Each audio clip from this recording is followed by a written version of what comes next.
नमस्कार, मैं विलास उर्पड़े फिर स्वागत करता हूं आपका आपके अपने web news channel supreme power पर। दोस्तों, हम देश प्रदेश, आपके जिले और आपके क्षेत्र से जुड़ी खबरों को प्रकाशित करते रहते हैं।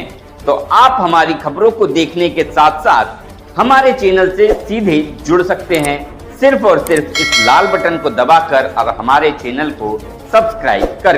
कश्मीरी लोकसभा क्षेत्र की अगर बात की जाए तो अभी जो विद्यमान वहाँ के जो खासदार हैं कहीं नजर नहीं आते और सिर्फ दिल्ली और मुर्गा और जुनी बस यही उनका क्षेत्र बन चुका है। क्या कहेंगे आप इस विषय?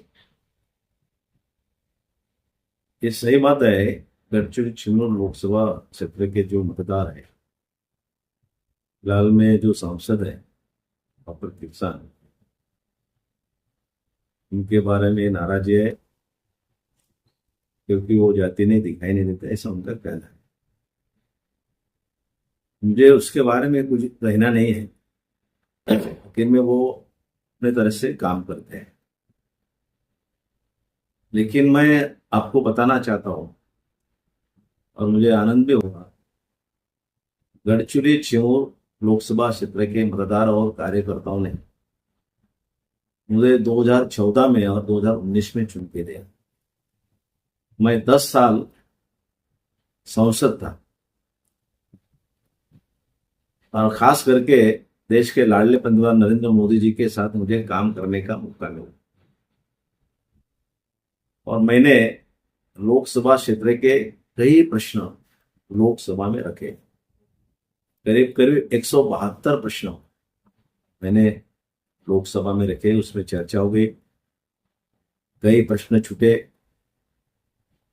लेकिन मेरे लोकसभा क्षेत्र के महत्व के जो प्रश्न है, मैं आनंद के साथ मैं कह रहा हूं कि हमारे गढ़चिरौली जिले का जो विकास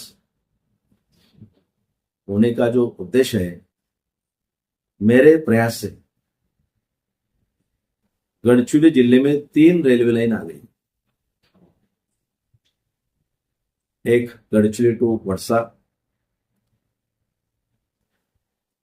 गढ़चिरौली टू भाई धानोरा, भानु प्रतापपुर छत्तीसगढ़, ये भी रेलवे लाइन बन रही है, ब्रॉडगेज रेलवे लाइन है। साथ में एक ब्रॉडगेज सर्वे हो गया है, गढ़चिरौली टू भाई जामोर से आष्टी आलापल्ली, सिरोंचा मंचिरेल आदिलाबाद, ये भी ब्रॉडगेज रेलवे लाइन मंजूर हो चुका है। साथ में नागबेड़ कांपाटेम्पा चिमूर वरोरा, ये भी railway line broad gauge railway line मंजूर हो चुका है। आने वाले दिनों में उसका काम होने वाला है। मैं यही रुका नहीं, तो मेरे प्रयास से केंद्र से 15,000 करोड़ के काम मैंने लोकसभा क्षेत्र में खींच के लाया, जिसमें बड़े बड़े पुलों के काम है, रास्ते के काम है और नेशनल हाईवे के काम है। सभी तरफ नेशनल हाईवे का काम चालू है। कुछ जगह फॉरेस्ट की थोड़ी अड़चन आई थी, लेकिन अभी वो भी अड़चन दूर हो गई। आदरणीय देवेंद्र जी के नेतृत्व में उनके कान पे मैंने ये विषय डाला था। उन्होंने सभी फॉरेस्ट के जो अधिकारी उनको डांटा, उनको बोला कि इसमें अड़ंगा मत डालो। मुझे ऐसा लगता है कि सभी काम, जो बड़े बड़े रास्तों के काम है, पुलों के काम, नेशनल हाईवे के काम, वो चालू हो गए हैं। यही नहीं तो मेरे प्रयास से जब मैं विधायक था, तब मैंने वैनगंगा नदी, हमारी जो वैनगंगा नदी वारमाई नदी है और गढ़चिरौली से 250 किलोमीटर होकर ये आंध्र में जाती है, विजयवाड़ा में घूमती है वहां। तो उस वैनगंगा नदी में मैंने 5 बैरेजेस मंजूर किए हैं जब मैं विधायक था। उसमें से एक बैरेजेस चिजडो मारकंडे का पास है, वो पूरा हो गया है, उसका उद्घाटन होने का है। कोडगल, गढ़चिरौली तहसील में कोडगल, उसका काम 90% हो गया है, वो 10% काम बाकी है। और 3 जो बैरेजेस है थोड़े थोड़े काम के लिए अड़े हुए हैं, लेकिन वो भी चालू होने वाले। मैं वहीं रुका नहीं, तो वैनगंगा नदी के 20 जो उपनदियां है उसके 170 जगह, 20 उपनदियां के 170 जगह पुलकम बंधारा का प्रस्ताव राज्य शासन की तरफ भेजा। 800 करोड़ का वो प्रस्ताव है। फिलहाल में अभी मंजूरी नहीं मिली, लेकिन मैं वो आर्टिकल 275 के तहत मैंने केंद्र की तरफ भेजने का मैंने आग्रह किया है राज्य शासन को। थोड़ा आदिवासी विभाग का एक विषय था, उनकी सर्टिफिकेट यूटिलाइजेशन सर्टिफिकेट उन्होंने न भेजने से वो अड़ा रुका है, लेकिन कुछ दिन में वो भी चले जाएगा। अगर ये पुलकम बंदारा और बैरेजेस पूरे हो गए तो मेरा दावा है गढ़चिरौली नहीं बल्कि चंद्रपुर जिले के आधे भाग वैनगंगा नदी का पानी मिलेगा, किसानों को पानी मिलेगा। अगर पानी मिल गया तो किसान सुजलाम सुफलाम हो जाएंगे, और सुजलाम सुफलाम हो जाएंगे तो उसकी क्रय शक्ति बढ़ेगी, और क्रय शक्ति यदि बढ़ेंगे तो उसमें व्यापारी का भी फायदा होगा। ये महत्व का काम मैंने किया है।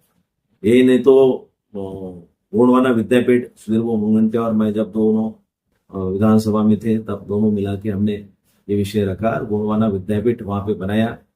अभी गोंडवाना विद्यापीठ से 3 जिले का ये गोंडवाना विद्यापीठ है, गोंदिया, गढ़चिरौली और चंद्रपुर, 3 जिलों से लोग वहां पे पढ़ने के लिए आते हैं, उच्च शिक्षा लेके वहां से जाते हैं।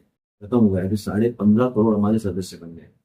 इसका मतलब हमारा पक्ष देश का नहीं बल्कि विश्व का नंबर 1 का पक्ष है। उसके हम प्रतिनिधि हैं। कोई पदाधिकारी होंगे, कोई कार्यकर्ता होंगे, गर्व की बात है, आनंद की बात है हमारे लिए, ये मैं बता दूं। आने वाले समय में स्थानीय स्वराज संस्था के जो चुनाव होने वाले, किस तरह का चलचित्र, किस तरह का रिजल्ट गढ़चिरौली में रहेगा, क्या कहेंगे? आने वाले दिनों में स्थानीय स्वराज संस्था का चुनाव, ये चुनाव ऐसा है सभी पक्ष के लिए, तो एक जिसको बोलते एक चुनाव है ने सभी पक्ष के लिए एक जीतना चाहिए। हर पक्ष को ऐसा लगता है कि हमने चुनाव जीतना चाहिए। मैं किसी पक्ष के बारे में नहीं बोलना चाहता हूँ, लेकिन हमारे पक्ष का भी संगठन बढ़ गई है। पूरी संगठना रचना हमारी हो गई है। सभी कार्यकर्ता हमारे काम में लगे हुए हैं। हमारी सभी पार्टी की बैठक हो रही है अभी सभी। अभी तो हमको ये और मौका मिला, हर साल 17 सितंबर को मोदी जी का कार्यक्रम रहता जन्मदिन पर, उनके जन्मदिन पर हमको सेवा पंद्रवड़ा करके काम मिला। बहुत सारे काम मिले, इसमें रक्तदान करना है, बैठक करना है, बहुत सारे काम हमको दिए। तो इसका नतीजा आने वाले जो चुनाव है उसको जरूर उसका फायदा होगा। हमें ये काम केवल जिले स्तर पे नहीं तो बूथ स्तर तक लेके जाएंगे। बूथ का हमारा बूथ हम पक्का करेंगे। हर महीने के लास्ट को मोदी जी का कार्यक्रम होता है मन की बात।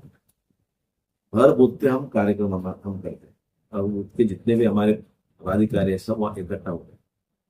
आजू बाजू के लोग भी हम उनको बुलाते हैं, बहाने उनका चाय पानी नाश्ता एकत्रित होता, संवाद होता, और वो बूथ मजबूत होता है। अगर बूथ जहां मजबूत हो गया, हमारे भूतपूर्व राष्ट्रीय अध्यक्ष ने बोला था वो जीता चुनाव, ये अमित भाई ने बोला था। तो जो बूथ मजबूत रहेगा वहां पे हम तो लड़ेंगे, जीतेंगे, और बूथ में जीतेंगे तो चुनाव में जीतेंगे, हमारे कोई अड़चन नहीं।